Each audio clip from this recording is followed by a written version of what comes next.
look, this isn't going to work of us both planning. It's kind of like planning your wedding. The husband kind of is just, He's just just show there. up. Yeah, Just just show show up. up. Exactly. That's all you got to Get your do. Just tux. show Yeah, up. yeah. And so that's kind of how it was for the knife show. And I told my brother, like, look, I'm gonna take this and run, and I'm gonna hit a grand slam, and I promise you, and I'm not gonna disappoint you. Let me just do what I need to do, and I promise you it'll be so good. And he's like, well, what if it's not? And I'm like, well, you could just fire me. And he's like, and then what about the show? You ruined it. And I'm like, you can just pick it back up. You'll figure it out. Welcome to the KnifeWife podcast. I'm Suz, married to Bob Terzuola. This podcast is about couples who live, love, and work together. And it has little to do with knives.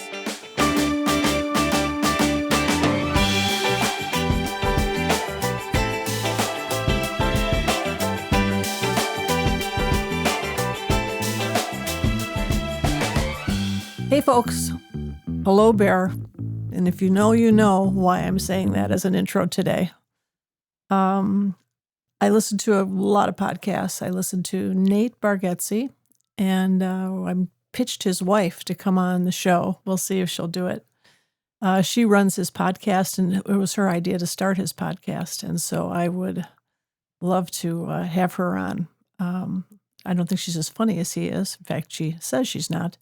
But anyway, so he always says, hey, Bear, hello, folks. And starting this out every day, this podcast, I never know what to say at the beginning. So I'm trying different things out. Anyway, Bob, say hello. You can start with hello. Hello. Hello, folks. Hey, folks. Yeah. What are you going to say, Bob? I'm going to say hello, everybody. Welcome to the podcast. Okay. And today we have on Tamar. And Tamar, did you take Philip's last name or do you have your maiden name? I took Philip's last name. It's Trusela. Trusela. Oh, I love that name. It's so, and your husband is from Britain, right? Italian. Oh, he's Italian. But does he have an accent? I don't know. No? Okay. Anyway. Third generation. Oh, third generation. Oh, anyway. So welcome, Tamar. Thank you. Trusela. She and her brother run a knife store in California. You can give us the address in a minute. And they also run knife shows. And Tamar really got on my radar when she ran their first show, and she'll tell you more about that later. But Tamar, tell us where the business is and tell us your Instagram and how to reach your business. Okay. Hi, everybody that's listening in. Hi, Suz. Hi, Bob. Hi. Hi. I'm so excited to do this. I was so looking forward to it. I think it's going to be so fun. I'm so excited that you guys are doing this. I love it. So our shop, Recon 1, is in Encino, California. Mm-hmm. The address is 17200 Ventura Boulevard. We're in a shopping center with these beautiful Bellagio waters in the front. Yeah. Very dramatic sounds. It is. It's fun. We take all our knife videos out there. We have a website, recon1.com. We also have Instagram and a Facebook, which is also Recon1. And that's with the numerical 1. Yeah, we used to be in Tarzana, and we just moved to our new location about 6 years ago, and we love it. Yeah, great. And you run some shows. Tell us the names of the shows you run. So we are also the owners of R1 Promotions. We have a few knife shows. We have the California Custom Knife Show, spring and fall. And we also have the TKI and the Friday Night Blade Affair. Right. And on this fall, when the Friday Night Blade Affair is in October, the 24th, 25th? I don't remember the date. 25th. 25th. 25th. Yeah, the show's 25th, 26th, 27th. Bob is raising his hand because he'll be there. Just to clarify. Bob Terzuola will definitely be there. Okay. The TKI is the Tactical Knife Invitational. Yes. One of my favorite shows. That's in spring. Yeah. So anyway, tell us a little bit because, Tamar and I both sort of commiserated that we work in a sausage fest industry. It takes some doing to gain respect of the fellas. And I love them all. I mean, I really do. But to come in as a showrunner, as a woman, that was not probably the easiest place to fill. So tell us about, how you got into the business at the store, and then we'll talk about your shows later. So my brother took over Recon 1 in 2007. Hi, Sacco.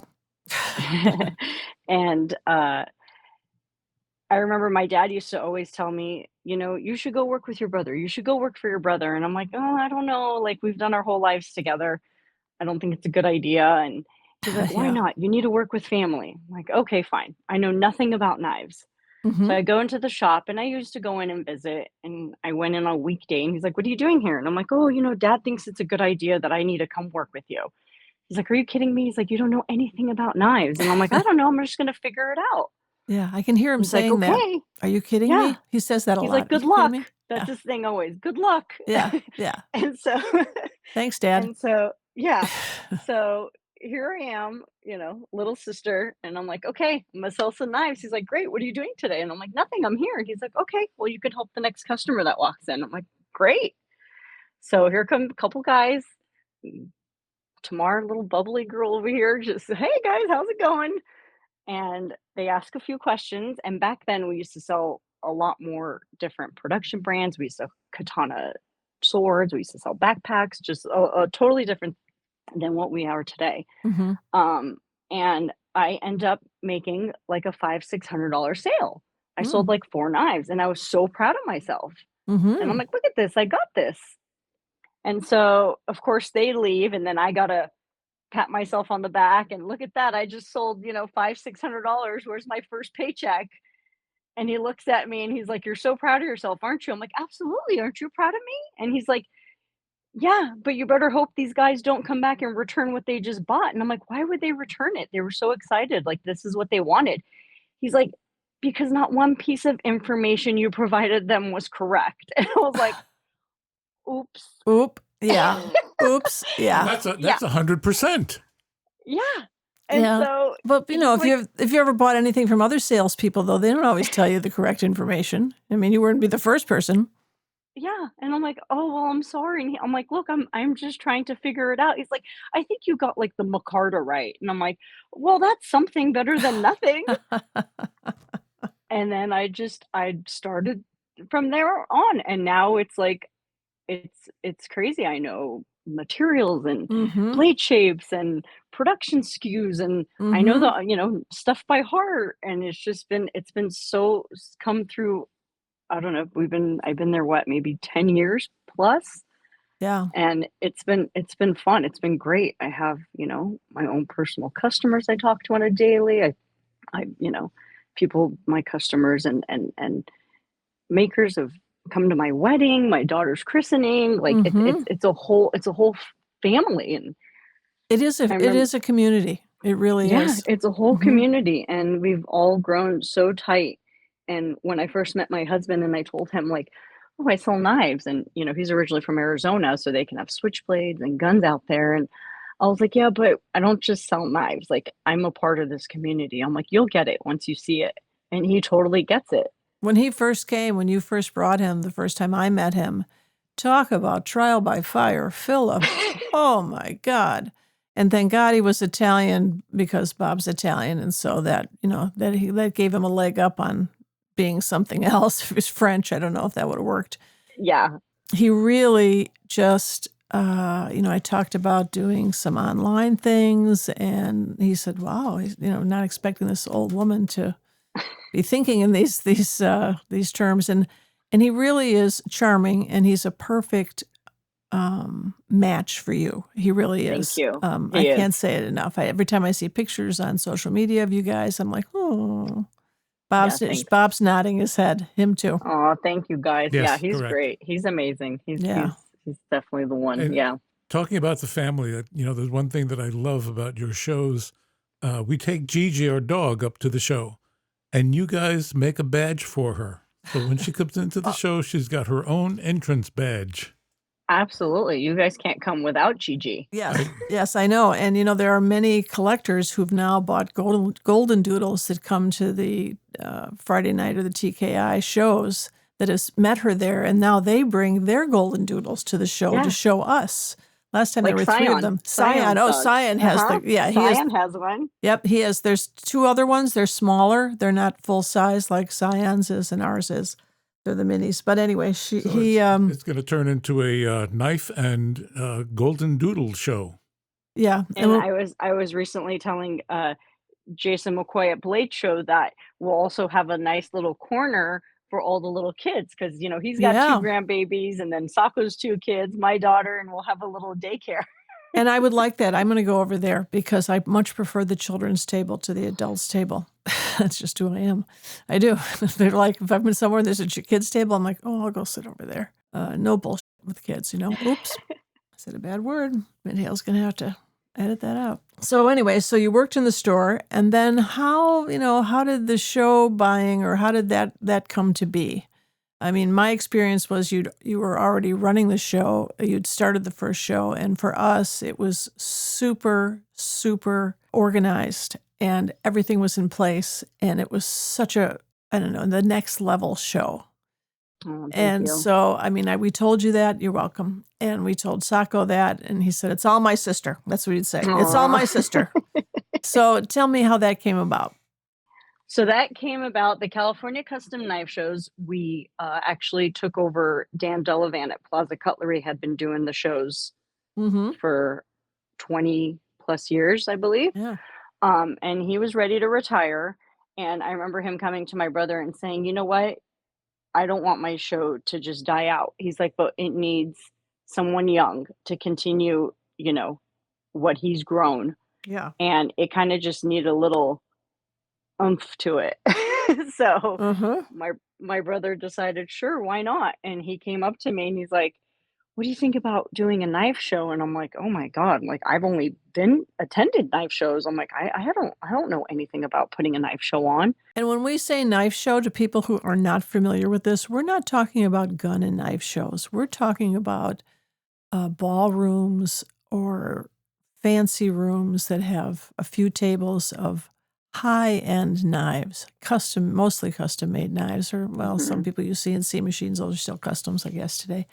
But anyway, it's not like a knife and gun show. It isn't like at the county fairgrounds. This is a very elegant affair. In fact, my brother came to one of them, and he said, wow, this is schwanky. But anyway, go on. We're a little schwanky over here. So yeah, and I was like, being a September baby, you guys get it. Yes, being a we're September OCD, babies. Yes, September babies. Me Bob too. And Suz. Yes, yep. And Sophia. And Sophia, very organized, OCD a little bit. I like things done, a certain way. My way is the best way. My way or the highway, I believe. Yeah. Yeah, exactly. And so if I don't do it, it's not going to get done right. So, I've known my brother my whole life. I know how he operates after working with him for so many years. And I know his style. I know what he wants. I know what he expects. I'm not going to put him down, one, as my boss, two, as my brother. So I told him, okay, let's do it. Like, let's take it over. Let's do it. And at that time, it was just the California Custom Knife Show that we were taking from Dan. And he's like, well, I want to add a Friday night event. And I'm like, okay. And he's, sit together back and forth, texting through the night, coming up with show names. And we came up with a Friday night blade affair. And he's like, I want it to be elegant. I want it to be nice. I don't want it to be just anyone. He's like, I want it to be an invitational, and I want to invite specific makers. And I said, great. You go ahead and reach out to the makers. I'll take care of, the big show side of it, of the Saturday and Sunday exhibitors. So we started, and of course, at the beginning, we butt heads, as we normally would do. And I can't imagine. You're pretty strong-willed people, both of you. I know you both. I imagine. Did you draw straws finally? I mean, there's no tiebreaker in your working relationship. I mean, I'm the little sister, but I'm the big older sister too. Cut that part out, Mateo. So yeah, and I just, again, went to him with full confidence of like, look, this isn't going to work of us both planning. It's kind of like planning your wedding. The husband kind of is just, He's just show up. Yeah, just show up. Exactly. That's all you got to do. Get your tux. Yeah. And so that's kinda how it was for the knife show, and I told my brother, like, "Look, I'm gonna take this and run, and I'm gonna hit a grand slam, and I promise you, and I'm not gonna disappoint you. Let me just do what I need to do, and I promise you, it'll be so good." And he's like, "Well, what if it's not?" And I'm like, "Well, you could just fire me." And he's like, "And then what about the show? You're like, you ruined it." And I'm like, "You can just pick it back up. You'll figure it out." And so I go, "But Wow. that's So not gonna you're a big risk taker. yeah, that's Yeah. not gonna happen." I Yeah. knew that that wasn't the case. Yeah. And so I remember the first show, it had been at the Embassy Suites in Orange County for so many years, and Mhm. we had our first show there. The lady that I deal with, the manager that I deal with there at the hotel, she who typically doesn't work on the weekends, was called in to come and talk to me and ask us what was going on because there was Right. too many people. They said, "What are you guys giving away free stuff? The line is wrapped around the hotel twice. Our Yep. security is going," like, it was bananas, but it was so amazing. It was such a huge turnout. Mhm. Not to say that I killed it. No, and, people wait. They wait overnight Yeah, to be they the waited first in the overnight. doors. They sleep, and now they've given them put them in a certain spot. I don't know where it is now because Yeah, I don't get up to stay up all night to get in to get something, whatever they want. but I can't just pat myself on the shoulder, it takes obviously a team, and Yeah. most important is, our exhibitors and our knife makers. They're Yeah. not all coming to see me. I can't just take all the praise on it, they're not coming to see me, they're coming Mhm. to see the makers, so you gotta Mhm. make sure, you have good makers, you have good exhibitors. At the first Friday night, I think it was the first Friday night that we had the pizza cutter. Did you make a pizza cutter, Yep. Bob, out of That was Damascus? the This first night. two-handled Mhm. Italian pizza cutter, not the kind with a wheel, which other makers have made since then. But this was what they use in Italy. If you go to a pizza place, this is what they cut them. They have two handles, and the handles were ebony with gold pins on each side. And so we thought, well, we've got to show them how to do this. So our friends Rick and Debbie went next door because this was still Anaheim.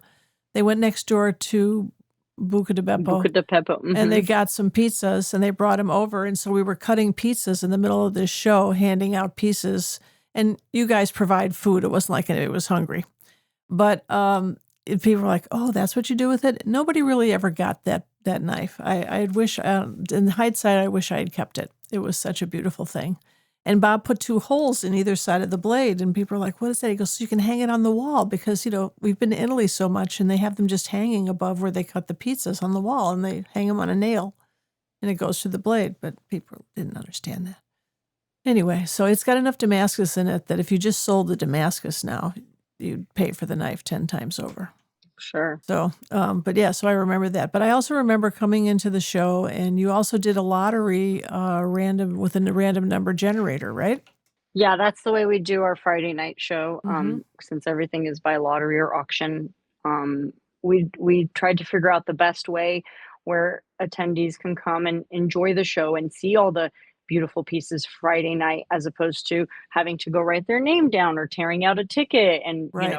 that takes up so much time going to, you know, 13, 14 knife maker tables and Mm-hmm. having to look at each knife. You're there to enjoy the pieces. You wanna see, what each maker brought. So we decided to come up with a lottery system, on putting a number on the back of each attendee's VIP attendee's badge. And if your number got drawn, then you get the chance Yeah. to win the knife, to Yeah. purchase the knife. And it's not free. No. Oh no. Yeah. Well, we've had that. Bob, We tell found tell that out the Tamar the hard way. story about being in New Jersey and that happening. Yeah, I had a lottery in New Jersey at the New Jersey show, and the final number that I called, I had the fellow's telephone number. Well, he had already left the show, and he was on the George Washington Bridge, heading back to New York. And he said, "Oh, I got the knife. Well, that's wonderful." And then he said, "I'm going to turn around. I'll be there in 20 minutes." So he showed up and came in. I was at the first table right in front of the door. And he looked at me and he pulled his wallet out and he handed me a $2 bill. For what? An And I said, $1,800 knife, a $2,200 knife? and I looked at the $2 bill. He said, "I know there's an old tradition that you should never, get a knife for free. You always have to pay for it and give something in exchange. So I'm going to give you this $2 bill, which is a little bit unusual, but I hope you'll enjoy it. Thank you for the knife. I said, You saw Bob's face. I saw his face. He was yeah, looking like around I the looked room. at How do I Susan tell this to and this she guy? looked at me, and I said, that's a $2,000 knife. That's not $2. You won the chance to buy it. You didn't win it for free. And he looked at me and he said, I can't afford that.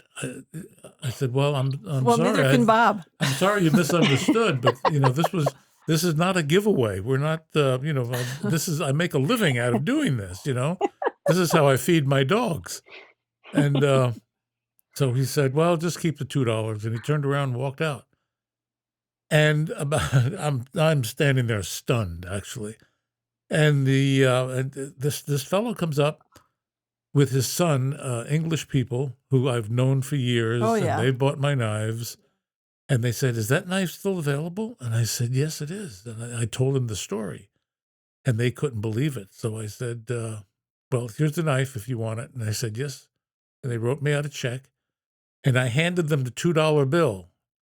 And he said, don't you want to keep that as a souvenir? And I said, no, I would prefer to completely forget about this story for the rest of my life. So they still have the $2 bill because I'm in touch with them. They still have the $2 bill. They still have the $2 bill. Yes, they do. And lotteries, when Bob did his first lottery show, it was the Solvang show. And he had never done it before. And he gets embarrassed when I tell this story. But tomorrow I got to tell the story because it's a great story. So he got the email saying from the old owner of the Solvang show. What's his name, Bob? Dave. And, we'd like you to be there. And it was really an art knife show. And Bob's like, wow, I'm not an art knife show. But Bob was a big draw at that time for shows. So Bob said, okay, I'll do it. And he did some incredible knives, jade knives. He used a piece of Chad Nichols, forged a piece of the cable car cable in San Francisco and into a blade. And he did a cable car knife, which was really cool. And did a lot of things. But the night before the show, everybody gets a booklet, which is what you were trying to avoid, Tamar, at your show. Everyone gets a booklet, and they sit, and some collect one guy, some collect another guy, so they get a leg up, and they trade their coupons from their books for each maker that they want. And I saw this going on. I thought, that's interesting. Okay. And one of our favorite attendees, who you're gonna learn what the Alvarez rule is soon. He was, right in the thick of it in the middle of this. So anyway, that night I went to sleep and I was really excited to see this Solvang show I'd heard so much about. And I get up to go to the bathroom at 4 a.m. and Bob is laying there in bed with his eyes wide open. I'm like, are you okay? Are you sick? He said, no. He said, nobody's going to buy my knives. He said, I'm not an art knife maker. I'm like, what? At this point, after all these years? You're crazy, Bob. You are just nuts. And I said, I guarantee you those knives are going to be the first to go. And, he always thinks because I love him that I'm, always say these nice things to make him feel better. But it had nothing to do with that. And so that day when the show opened, they have bags or boxes, Bob, I don't remember, that they put their tickets in. Bags. Little bags. Anyway, in front of each knife, in back of each knife. And when they rang the bell and it was time to start drawing, Bob was talking to somebody next to us at the table, and I looked, and they were like 6 deep at his table. And I said, Bob, come here, turn around. And I took a picture of him with everybody. Lucas Burnley does this with his fanboys. He takes pictures with everybody behind them, and Bob's fanboys tend to be a little older. They don't do stuff like that. But anyway, but here, they were 6 deep. They were at nobody else's table. They were all waiting for his first to be called. Oh. And I said, Bob, stand here, look at this, take a moment. Don't pick a name yet. Take a moment, take a beat, and soak this up. And I don't know if he did. Do you think you did, Bob? I did. You did? Okay. I did. All right. Anyway, it was a very proud moment for me. Not a very long moment, but it was a moment. Yeah, so they were clamoring. So what was interesting is because they were trading tickets the night before, some people had like, I don't know, 10 tickets in each bag with their name on them instead of somebody else. So what happened was, and Bob, you tell this part of the story with Jack Alvarez, how the Alvarez rule came to be.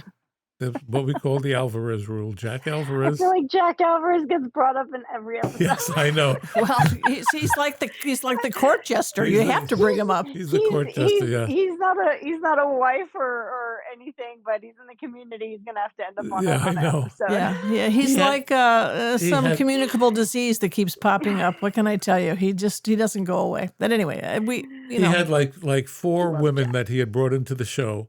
And I picked the first knife, and one of his girls got one of the his knife. girls off of Craigslist or Off of Facebook Craigslist. or something. He gets them, or And I picked the second name out of the bag, and sure enough, another one of his Shills. cohorts picked his it out. shills. And the third knife I picked out had his name on it. And I looked at him and I said, Jack, you got 3 knives. I said, and that's just not fair. So I'm instituting the Alvarez rule. From now on, every family or group only gets 1 knife, period. So you can bring as many people as you want, but if one of them gets a knife, you're not going to get any more, even if the name is drawn.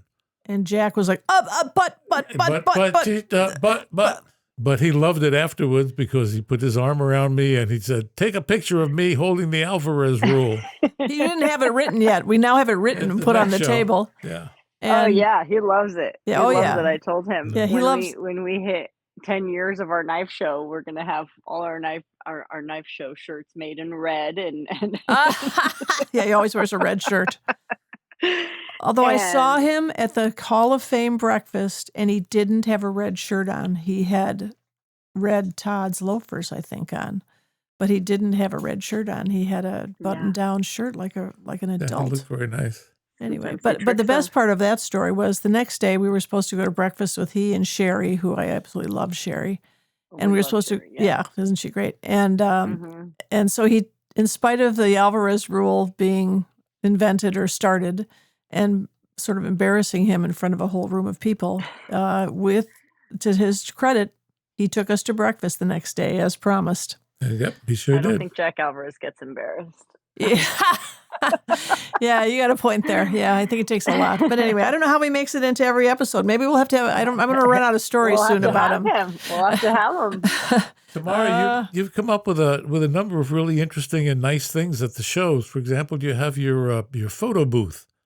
And I guess this fellow comes there. I'm not sure who he is, but you have the background with the proper name of the show, and then he's got all the makers' names are on it. Yeah, I have all those made. Mm-hmm. And then he's got a big box of funny hats and swords and axes and all sorts of props and things that people can wear, and we have a lot of fun doing that. We have great pictures. Yeah. We have in my studio. I have them all all framed up in my studio, and then George Pelagonia's wife, Joanna, sent me a couple pictures from your show of Captain Axel and George and Bob, and some very cute pictures. And that's a really fun. Don't stop it. Last year, I think we got Gigi in it.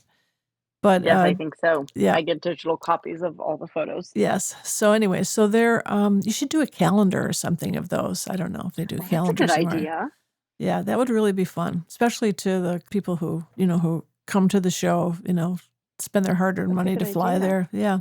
Yeah. But anyway, I love those pictures. What else, Bob, has she instituted? She's had some great ideas. Well, it's one of those things that makes it a fun show rather than just a business type of thing. And you've managed to really have a happy, vibrant atmosphere in the show. A lot of the people who come to shows sometimes and buying knives, they're very serious. They go in with their heads down and, their hands in their pocket, holding on to their money and stuff. But you guys have made it a very enjoyable and fun evening. And I really appreciate that a whole lot. And the open bar, I think, is really nice also. Not the open bar, but the bar that's there. Yeah. But we've never really had any problems with that. And everybody just really has a very, very good time at your shows. Thank you guys. We couldn't do it, without the support of the makers. So we appreciate you and all your support throughout the years since we started with it, Bob. Thank you. Yes, I've been there since And the first always, one. Yeah. Pretty much as yeah. Sacco said, Bob, I'd like to do a show on a rooftop, and you'll have to hang glide after the show when it's over. Everyone has to, all the makers have to hang glide off the roof. Bob would say, "Okay, Sacco," Yeah. he would basically do anything. I remember how you fellows did the one out in the parking lot during the COVID. during the COVID during panic. COVID, because we didn't want to not have a show. We had to figure it out. Right. Yeah, and we were It so cost a lot happy to more go money, out. Yeah, when we were and happy it to go out.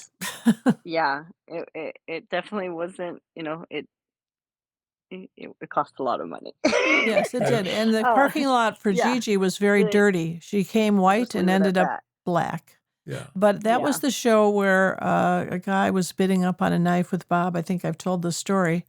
And when it got to be $9,000, Bob said, "Why in the world would you spend $9,000 on that knife?" The guy looked at him. Sacco was standing there. I said, "Bob, leave the table. Yeah. Leave You're the not table." helping. Anyway, so it ended up to be a really good show. Thank you. Yeah, we throw around so many ideas. My brother's thrown the idea of, how about we do a dunk tank? People could dunk you or me, and I'm like, Sako, no one's gonna want to dunk you. That's a terrible idea. Yeah, but You Tracker know. Dan, they'd love to dunk Tracker Dan. Yeah. Yeah. How about we use? You can Tamar, dunk me. That's a terrible idea. It is a terrible idea. Terrible Thank you, idea. Bob. Great idea. Oh no. Thank you, Bob. Thank you. Yeah. Any other ideas? I like those ideas. I think that dunk No, but tanks I are think fun. I like the ideas of, like, how we've come up with the fact of, for Saturday and Sunday. I know you guys don't exhibit, but you guys do support and come and hang out. And, Yeah. the line that sleeps outside overnight from Friday into Saturday, they're there to get the first come, first serves. Yeah. And these guys are, waiting overnight and for the show doors to open, and you run to, whichever maker or exhibitor's table you're there to see, and there's 4 or 5 people already standing in front of you. Like, how are you the first guy at the door entrance, but you're the 4th person at the table? Yeah. So we came up with a system. We do a lottery system outside. First, we do a lottery of who gets to stand in line first, second, third, fourth, and continuous from there, because people sometimes don't follow the rules. Really? Oh yeah. Yeah. And so I know. yeah. Well, and you don't want to be another exhibitor like Bob said, "Oh, we can go into the show early if we want and look around." Well, I don't want to be standing at those doors when those guys run in the door. It's like running with the bulls in Spain. And I'm like, no, I'll stand to the side for now. So, okay, so you have a lottery for who gets So we have a lottery for the line. Mm-hmm. And then in addition, for people who have first come, first served, we do tickets. Mm-hmm. So people with an exhibitor badge who are already inside the show don't get to run to the table and say, "Hey, I'm here to buy your show exclusive." When it's like, no, you need to help the people with the tickets first. These people have been waiting in line overnight to come see you, and they're either going to come to your table and they're not the first person. They're going to come to your table and you're sold out because exhibitors bought your stuff. Right. So we get a lot of feedback from everybody at every show, and obviously we can't please everybody. There's always a complaint about something, and we try to change it. Yes, there's always a complaint when you run any kind of show. Always. Yeah, always a complaint. And so we appreciate all the feedback from everyone, and we try to do a little change and fix something if we're able to every year. Yeah. Yeah. And we try to just go with what works. Okay. Well, and so seems to be working. So it seems to be working. And I It's think working fair out is great. fair. I'm a big thing. Life isn't really fair, but you can say that your shows are fair. Thank you. We try. We probably have to wrap this up. So my big question that I always ask everyone is, what advice would you give a person who works with their spouse or their partner or their brother or their father or their mother? What, working together, what would be a piece of advice from you? I'd probably would have to say is I work with my brother every day, and he's been my best friend since I was born. I just let him lead, and I kind of follow. I'm the little sister. Yeah, I do a lot, but my brother's a great businessman. He knows what he's doing, Mm-hmm. and just show a lot of support and just be there for anything and everything that he needs. You Wow. know, I'm his big cheerleader since I was a little girl. And so Oh, as long as you support, communicate, we kind of make things work, and it's been working, and I have no complaints. I love working with my brother. I love my brother, and I love where our business has grown to, and it's just, to the moon from here. So we're very excited for all the upcoming yeah. years and new stuff we have in the books. Me too. I'm excited to see where this goes because Sako's always got a lot of ideas. He and I are on the same page as far as thinking up things. Yeah. Bob gets nervous when I have that look in my eye, and I say, I had a thought last night. He's like, oh, God, here she goes. What do you want to do, a podcast now? I talked to Sako Yeah. on the phone today. I said, "Oh my God, not another idea." Yeah. Look at my brother's other idea. He's running now. He's got an online show, the R1 Invitational. Yeah, Yep. yeah. And And I yeah, love that. We talked about that with yeah, Philip years ago, and we've done home yep. shows since COVID. We've done home shows that we do about 3 a year, and they have really been successful. And okay, you don't get maybe the group you'd get at a Blade show or something like that, but you have your true followers, your true collectors, and they have a much tighter group to be drawn from. It's not as big of a pool, and so lots of people are happy. hmm Yeah, it's great if you could stay home and do a show. So the R1 Invitational online is really working out great. Susan, I really enjoy working with both of you and really love you guys. You do a great job. You're very attentive to the knife makers, and we really appreciate all that you've done for the knife world. Thank you. Thank you guys. Yeah, you I have. appreciate that. Thank you. Philip loved you guys too. He's always told me from day one. I know. I know. Yeah, My only regret was we couldn't go to your wedding. That was, I I forget, we were know. sick or It something. was We couldn't go. right in the middle of COVID, and Yeah, and we had COVID yeah. many times. We just seem to be getting it. Anyway, well, they let us do it again. Here we go. Another podcast in the can. And thank you, Tamar. And thank you, Bobby. Thank you guys. And you want to say anything before we close? Just want to say goodbye. Thanks for listening. If you like what you're hearing, please share this with a friend and subscribe where you listen to podcasts. Please support our efforts through Patreon at TheKnifeWife. And for all Terzuola goodness, go to Terzuola.net. And remember, if you're not laughing, you're not living.